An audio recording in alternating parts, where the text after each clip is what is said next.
میرا شوہر نامرد تھا۔ شادی کی رات جب مجھے پتہ لگا تو کہنے لگا، کسی کو کچھ مت بتانا، میں تمہیں خود ہی 1 مہینے کے بعد طلاق دے دوں گا۔ میرے گھر والوں نے زبردستی شادی کروائی ہے۔ 1 مہینے بعد پتہ چلا کہ میں تو حاملہ ہوں۔ یہ سننے کے بعد میری جان نکل گئی۔ ایک دن شام کا کھانا نہ کھایا اور میں سو گئی۔ جب رات ہوئی تو میرا شوہر جب 2 بندوں کے ساتھ کمرے میں داخل ہوا تو میری چیخیں نکل گئیں، کیونکہ شادی کی پہلی رات ہے۔ میرے شوہر نے مجھ پر ایسا انکشاف کیا کہ میری جان نکل گئی۔ جیسے ہی میرا شوہر وارث میرے پاس آ کر بیٹھا تو میرا دل خوشی سے تیز تیز دھڑکنے لگا۔ میری عمر صرف 17 سال تھی اور اس عمر میں دلہن بننا تو ایک الگ ہی بات ہوتی ہے۔ وارث نے کہا کہ وہ ایک نامرد ہے اور اس کے گھر والوں نے اس کی مجھ سے زبردستی شادی کروائی ہے۔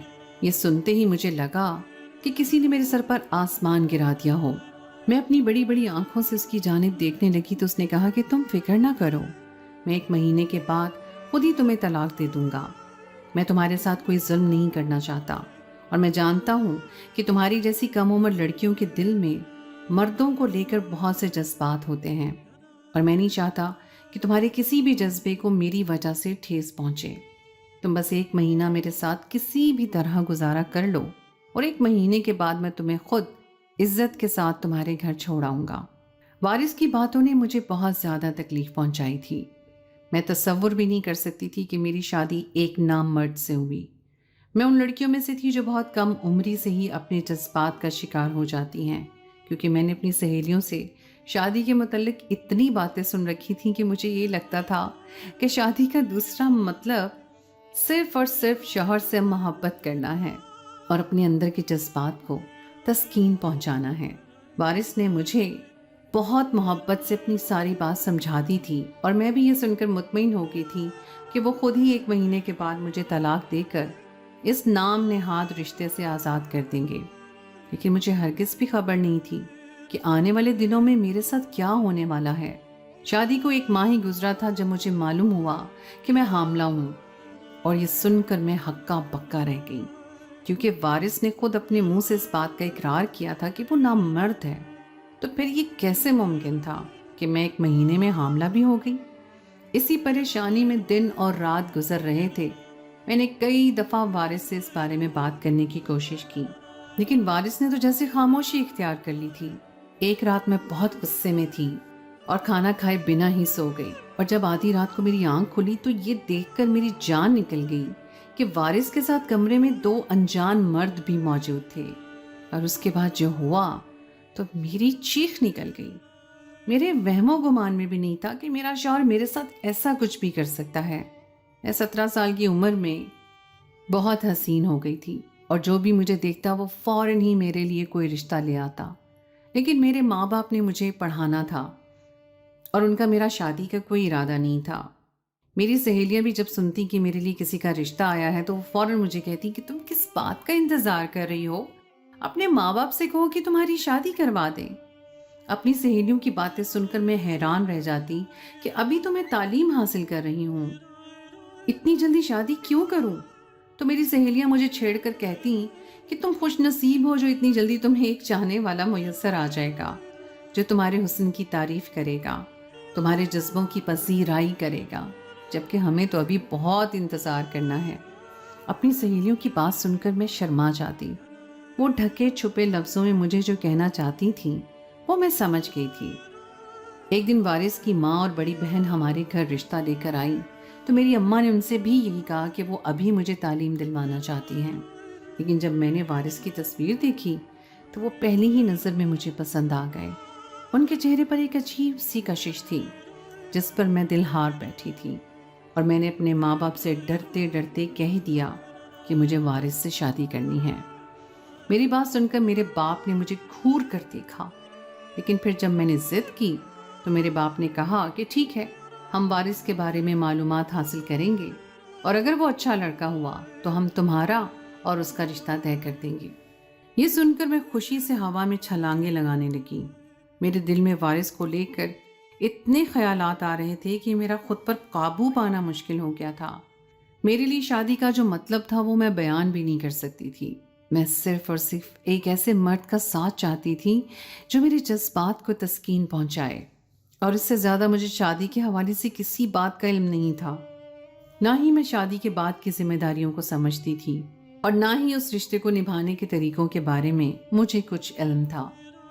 وارث کے بارے میں کئی جگہ سے معلومات حاصل کرنے کے بعد میرے باپ نے بتایا کہ بظاہر تو وارث ایک اچھا لڑکا ہے جس کی کمائی بھی بہت اچھی ہے، وہ موبائل فون کی دکان چلاتا ہے اور اس کا گھر بار خاندان سب اچھا ہے۔ لیکن نہ جانے کیوں میرے باپ کو پھر بھی تسلی نہ ہوئی تھی، اور وہ کہنے لگے کہ فی الحال وہ میرا اور وارث کا رشتہ طے کر دیتے ہیں، لیکن شادی وہ ابھی نہیں کریں گے۔ کچھ عرصے تک وہ وارث کو دیکھیں گے اور پھر وہیں میری شادی وارث کے ساتھ ہو گئی۔ میرے لیے تو فی الحال اتنا ہی کافی تھا کہ میرے ماں باپ وارث سے رشتے کے لیے مان گئے تھے، ورنہ تو وہ ابھی آنے والے 4 سال تک میری شادی نہیں کرنا چاہتے تھے کہ جب تک میں گریجویشن پوری نہ کر لیتی۔ میرے ماں باپ ہمیشہ سے ہی اپنی بیٹیوں کو اچھے سے اچھا پڑھانا چاہتے تھے کہ وہ مشکل حالات میں اپنے پاؤں پر کھڑی ہو سکیں اور کسی دوسرے کی محتاج نہ ہوں۔ وارث کے ماں باپ بار بار رشتے کے حوالے سے پوچھ رہے تھے، اور پھر ایک دن میرے باپ نے وارث کے ماں باپ کو بلوایا اور رشتے کے لیے حامی بھر دی۔ یہ سن کر اس کے گھر والے بہت زیادہ خوش ہو گئے، لیکن میرے باپ نے صاف صاف لفظوں میں انہیں بتا دیا کہ ہمارے پاس اتنی جلدی شادی کرنے کا کوئی انتظام نہیں ہے، اس لیے ہم ابھی صرف رشتہ کرنا چاہتے ہیں، اور جیسے ہی ہم پیسوں کا انتظام کر لیں گے تو پھر شادی کے حوالے سے بات چیت ہو جائے گی۔ یہ سن کر وارث کے والد کہنے لگے کہ انہیں ہر جہیز کے نام پر ایک تنکا بھی نہیں چاہیے۔ وارث اتنا کماتا ہے کہ وہ بآسانی آپ کی بیٹی کو زندگی کی ہر خوشی دے سکتا ہے۔ میرے باپ نے کہا کہ ابھی میری بیٹی رانی کی پڑھائی بھی باقی ہے اور اس کی عمر بھی کم ہے، جس پر وارث کے والد نے کہا کہ وہ شادی کے بعد میری پڑھائی بھی جاری رکھیں گے اور میرا خیال بھی بہت رکھیں گے، لیکن اب انہیں اپنے گھر میں ایک بہو چاہیے کہ جس کے وجود سے گھر میں چہل پہل ہو جائے، کیونکہ ان کے گھر میں وارث کے علاوہ اور کوئی نہیں ہے۔ وارث کی بڑی بہن شادی شدہ ہے اور وارث بھی سارا دن گھر سے باہر رہتا ہے۔ ایک بہو آئے گی تو ان دونوں میاں بیوی کا دل بھی لگ جائے گا۔ وارث کے ماں باپ نے اس قدر اصرار کیا اور محبت کا اظہار کیا کہ میرے باپ سے انکار نہ ہو سکا، اور یوں میں 1 مہینے میں ہی وارث کی دلہن بن کر ان کے گھر کی دہلیز پر قدم رکھ چکی تھی۔ شادی سے پہلے میری سہیلیوں نے مجھے بہت چھیڑا تھا، وہ وارث کا نام لے لے کر مجھے بہت زیادہ تنگ کر رہی تھیں۔ میری ساری ہی سہیلیاں سہاگ رات کا ذکر کر کے میرے دل میں جذبات کا طوفان بڑھا رہی تھیں۔ وارث کی بڑی بہن نے رخصتی کے بعد مجھے لے جا کر وارث کے کمرے میں بٹھایا تو وہ یہ دیکھ کر میری آنکھیں کھلی کی کھلی رہ گئی کہ وارث کا کمرہ اتنا بڑا اور شاندار تھا جتنا کہ میرا پورا گھر تھا۔ یہ پورا کمرہ پھولوں کی خوشبو سے مہک رہا تھا۔ کمرے میں حد سے زیادہ قیمتی سامان موجود تھا۔ اتنا قیمتی فرنیچر تو میں نے صرف ٹی وی کے ڈراموں میں ہی دیکھا تھا۔ دیوار سے لگے بڑے بڑے پردے اور شیشے، میں نے ایک نظر اپنے سراپے پر ڈالی تو میں خود حیران رہ گئی۔ دلہن بنی میں قیامت ڈھا رہی تھی۔ مجھے ڈر لگا کہ کہیں میری ہی نظر خود نہ لگ جائے۔ میں ابھی اپنا جائزہ ہی لے رہی تھی جب کمرے کا دروازہ کھلنے کی آواز آئی تو میں گھبرا کر سر جھکا کر بیٹھ گئی۔ یہ وارث سے میری پہلی ملاقات تھی۔ وارث میرے قریب آ کر بیٹھے تو بہت دیر تک وہ خاموشی سے میرا جائزہ لیتے رہے اور اس کے بعد میری چوڑیوں سے کھیلنے لگے۔ چوڑیوں کی آواز سے کمرے میں جل ترنگ سی پیدا ہو گئی تھی اور میرے دل کی دھڑکنیں بھی بہت تیز ہو رہی تھیں۔ مجھے لگا کہ جیسے اچانک ہی کمرے میں بہت زیادہ گرمی ہو گئی ہو۔ مجھے بہت زیادہ پسینے آ رہے تھے، لیکن اس سے پہلے کہ میں جذبات کی روانی میں بہتی، وارث نے مجھ سے ایسی بات کہی کہ مجھے لگا جیسے کسی نے میرے اندر برف کی سل اتار دی ہو۔ یہ خبر مجھ پر بجلی بن کر گری کہ وارث ایک نامرد ہے اور وہ میرے کسی بھی جذبات کی تسکین نہیں پہنچا سکتا اور نہ ہی میرے کسی جسمانی ضرورت کو پورا کر سکتا ہے۔ میں جو شادی کرنے کے لیے بے چین ہی اس لیے تھی کہ مجھ سے اپنے جذبات قابو نہیں ہو پاتے تھے۔ وارث کی باتوں نے تو مجھ پر بجلی گرا دی تھی۔ وہ میری چوڑیوں سے کھیل رہے تھے اور مجھ سے باتیں کر رہے تھے، لیکن میرا دھیان تو کسی اور ہی طرف تھا۔ وارث مجھ سے کہہ رہے تھے کہ وہ اپنے ماں باپ کو یہ دکھ نہیں پہنچانا چاہتے تھے، اس لیے یہ بات انہوں نے اپنے ماں باپ سے چھپا لی۔ وہ شادی سے بہت دفعہ انکار کر چکے تھے، لیکن ان کے ماں باپ نہ مانے اور زبردستی ان کی شادی مجھ سے کروا دی۔ وارث نے مجھے یقین دلایا کہ 1 مہینے میں ہی مجھے طلاق دے کر عزت سے میرے گھر چھوڑ آئیں گے۔ میں جتنے سچے سپنے سجائے وارث کے کمرے میں آئی تھی وہ سب چھن سے ٹوٹ گئے تھے، اور میرے پاس کچھ بھی باقی نہ رہا تھا، بلکہ میری تو زندگی برباد ہو گئی تھی۔ 1 مہینے کے بعد مجھ پر طلاق یافتہ عورت کا ٹھپا لگ جانا تھا، اور اس کے بعد مجھے شاید دوبارہ کوئی اچھا رشتہ میسر نہ آتا۔ میرے لیے ایک ایک دن بہت بھاری ہو چکا تھا۔ میرے ماں باپ تو پہلے ہی سے میری شادی کے حق میں نہیں تھے، اور جب انہیں یہ خبر ملتی کہ مجھے طلاق ہو گئی ہے تو وہ تو بالکل ہی ٹوٹ جاتے۔ میں سارا دن گھر میں بے چینی سے یہاں وہاں پھرتی رہتی۔ وارث کے ماں باپ بہت اچھے تھے اور میرا بہت خیال رکھتے تھے، لیکن میں کیا کرتی؟ میرے دل کو کسی پل قرار ہی نہیں تھا۔ میرا اصل رشتہ تو وارث کے ساتھ تھا اور وہی ادھورا رہ گیا تھا۔ پیا ملن کی آس لیے میں وارث کے گھر آئی تھی، اور میری وہ آس ایک پیاس بن کر رہ گئی تھی۔ میں سارا دن اداس سی یہاں وہاں چکر لگاتی، اور رات کا کھانا کھاتے ہی بستر پر پڑ کر ایسے سو جاتی کہ پھر صبح ہی اٹھتی۔ بہت مشکل سے میں نے یہ 1 مہینہ گزارا تھا۔ وارث میرے سونے کے بعد کمرے میں آتے اور میرے اٹھنے سے پہلے ہی واپس چلے جاتے۔ وہ مجھ سے بہت شرمندہ تھے، سارا وقت مجھ سے نظریں چراتے۔ رات کا کھانا ہم دونوں اکٹھے کھاتے تھے، لیکن اس پر بھی ہمارے درمیان آپس میں کوئی بات نہ ہوتی۔ وارث کے رویے سے مجھے اس بات کا یقین ہو گیا تھا کہ شادی کے 1 مہینے بعد ہی وہ مجھے طلاق دے دیں گے، اور ایک ایک کر کے جیسے جیسے دن گزرتے گئے ہماری شادی کو مہینہ بھی ہو گیا۔ اس سے پہلے کہ وارث مجھے طلاق دیتے اور میں گھر واپس چلی جاتی، ایک ایسی خبر مجھ پر بجلی بن کر گری کہ میری روح فنا ہو گئی۔ پچھلے 3-4 دن سے میری طبیعت بہت زیادہ بھاری تھی، اور مجھے کھانا کھاتے ہی عجیب سی بے چینی ہو رہی تھی، اور یہ بات میں نے اپنی ساس کو بتائی تو وہ مجھے ڈاکٹر کے پاس لے گئیں، جہاں جا کر مجھے علم ہوا کہ میں تو ماں بننے والی ہوں۔ اپنے حاملہ ہونے کی خبر سن کر مجھے لگا کہ میں زمین میں گڑ گئی ہوں، کیونکہ میرا شوہر ایک نامرد تھا جس نے ایک دفعہ بھی مجھے چھونے کی کوشش نہیں کی تھی۔ تو یہ کیسے ممکن تھا کہ میں ایک بچے کو اپنے وجود میں پال رہی تھی؟ اپنی ساس کے سامنے تو میں نے کچھ بھی نہیں کہا، لیکن جیسے ہی وارث شام کو آئے تو میں نے فوراً ہی ان کے سامنے یہ بات رکھ دی۔ میری بات سن کر وارث نے مجھے کچھ بھی نہ کہا، بلکہ وہ کمرے سے باہر نکل گئے۔ میری حالت بہت عجیب ہو رہی تھی، مجھے کچھ بھی سمجھ نہیں آ رہا تھا۔ کم عمری میں پہلے ہی میں بہت بڑا دکھ سہ رہی تھی، اور اب ماں بننے کی خبر نے تو مجھے پوری طرح توڑ کر رکھ دیا تھا۔ وارث رات کو گھر نہیں لوٹے تھے۔ میں نے کچھ دیر تو کھانے پر ان کا انتظار کیا، لیکن میری طبیعت اتنی عجیب ہو رہی تھی کہ میں نے سارا کھانا باندھ کر ماسی کو دے دیا اور خود کمرے میں سو گئی۔ جب وارث گھر لوٹے تو انہیں لگا کہ میں کھانا کھا کر سو چکی ہوں۔ میری طبیعت اتنی زیادہ بے چین ہو رہی تھی کہ میری بار بار آنکھیں کھل رہی تھیں، لیکن میں وارث سے کوئی بات نہیں کرنا چاہتی تھی، اس لیے میں نے خود کو سوتا ہوا ہی ظاہر کیا۔ مجھے گہری نیند سوتا دیکھ کر وارث ایک دفعہ پھر کمرے سے نکل گئے تھے، اور جب آدھی رات کو وہ کمرے میں لوٹے تو میں نے ذرا سی آنکھیں کھول کر ان کی طرف دیکھا تو یہ دیکھ کر میری جان نکل گئی کہ ان کے ساتھ تو 2 آدمی اور بھی موجود تھے۔ مجھے سمجھ نہیں آ رہا تھا کہ وارث اپنے کن دوستوں کو لے کر کمرے میں چلے آئے ہیں جبکہ میں بستر پر سو رہی ہوں۔ میں نے خود کو سوتا ہوا ہی ظاہر کیا تھا، لیکن اگلے ہی کچھ لمحوں میں میری چیخیں نکل گئیں جب وہ دونوں آدمی بستر پر میرے قریب آئے اور وارث کے سامنے ہی میرے ساتھ وہ سب کچھ کرنے لگے جو وارث خود نہیں کر سکتے تھے۔ میں کیوں جاگ رہی تھی، اس لیے جیسے ہی ان دونوں آدمیوں نے میرے ساتھ دست درازی کی اور مجھے بے حجاب کرنا شروع کیا تو میری چیخیں نکل گئیں۔ وارث جو بہت سکون سے کھڑے موبائل فون پر میری ان آدمیوں کے سامنے نازیبا ویڈیو بنا رہے تھے، میری چیخوں پر ایک دم ہی چونک اٹھے۔ ان دونوں میں سے ایک نے میرے منہ پر ہاتھ رکھ کر میری چیخوں کا گلا گھونٹ دیا، اور دوسرا آدمی وارث سے کہنے لگا، کیا تو نے آج رات اسے کھانے میں نیند کی دوا ملا کر نہیں دی تھی جو یہ جاگ رہی ہے؟ یہ سن کر وارث کہنے لگے، میں نے اس کے کھانے میں نیند کی دوا ملا دی تھی، اور جب میں گھر واپس آیا تو اس کا کھانا باورچی خانے میں موجود نہیں تھا۔ میں تو یہی سمجھا کہ یہ کھانا کھا کر سو گئی ہے۔